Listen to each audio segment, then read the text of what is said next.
Chaque femme et chaque fille, de la puberté à la ménopause, ont leurs règles en moyenne tous les 28 jours pendant environ 5 jours.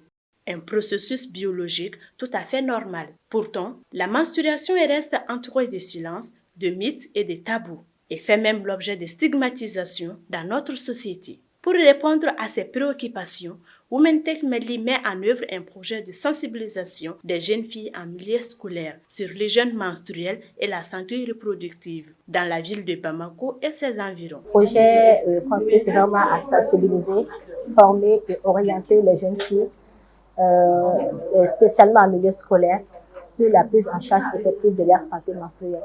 Nous pouvons dire que ce projet est la bienvenue pour nous en tant qu'acteurs de développement de la commune, qui, à mon avis, va nous aider dans nos objectifs par rapport à la prise en charge de la santé de nos communautés.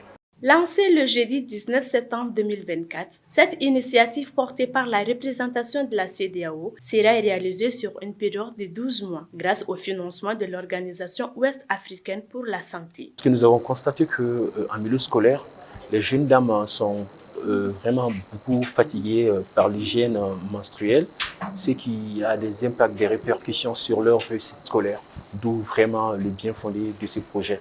D'une manière générale, ce projet vise à accompagner les jeunes filles dans leur parcours scolaire en leur permettant de mieux gérer leur hygiène menstruelle. Comme objectif spécifique de renforcer leurs compétences sur les questions liées à la santé sexuelle et reproductive, notamment l'hygiène menstruelle, les maladies et infections sexuellement transmissibles, comment gérer leur menstruation, surtout lorsqu'ils sont à l'école.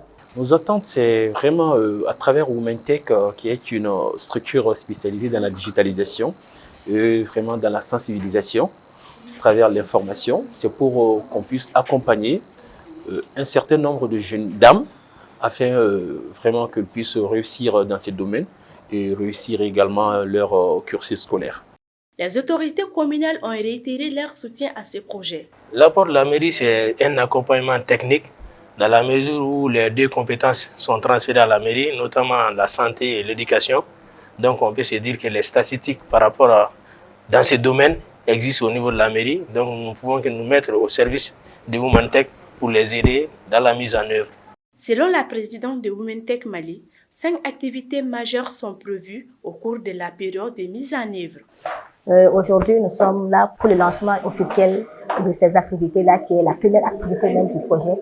Et la deuxième activité, c'est de former des masters sur les techniques d'animation et de vulgarisation en santé sexuelle et reproductive, particulièrement sur la gestion de l'hygiène menstruelle.